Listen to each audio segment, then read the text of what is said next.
大家都挺身而出了，做家己应该做的代志。热情掌声，谢谢我们最辛苦、最无私付出，就像母亲一样伟大的医护人员们，谢谢您们。我们跟国外来做一个比较，到昨天全世界了有大概400万人确诊，台湾是440人。那这里面很重要的因素在一个致死率，世界已经都接近7%，台湾是在1.3、1.4，拢是非常低一个数目字。康复呢，我们现在我们的康复率，破病的病人康复率，按照是80%啦，世界差不多33、34啦，所以看得到这样的一个差异，但这种有一个因果的关系。这内底真要紧的，这康复里面也是靠我们的医护站在第一线。我咧讲这个时候，就是讲这个防疫绝对不是一个团队，而是一个人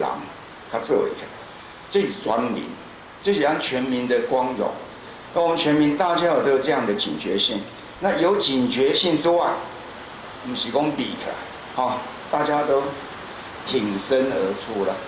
做家己应该做的代志。按这台湾这水准之所以悬，就是悬伫遮啦，唔是讲输人顾性命安尼就好啦。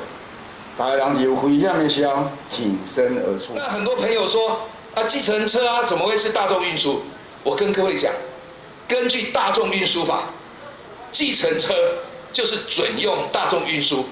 来规范。这个是虽然只在可能3、4个人以下，但它确实是我们往往是第一里路，也是最后一个纾困措施，有将近一个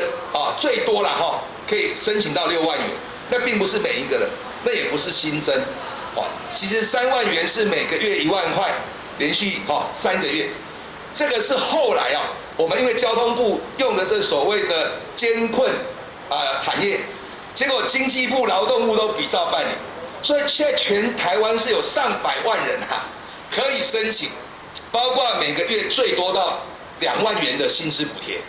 这个就是交通部模式。所以请媒体也要帮忙说明这不是例外的项目。但是还有很重要，我们的培训课程，如果你上满120个小时，每个小时158元，这样最高可以领到18960元，这是要上课的，要花时间的而且呢就是说让你可以提升你的竞争力。比如说很多的计程车朋友要数位转型他要做一些观光服务，那利用这个时间提升他的竞争力。那最后一项除了这个薪资补贴，培训的这个课程，就是我们每个月2000元的游资的一个补贴，那最多到6个月所以总共是1万2。那很多人说为什么要补它？因为确实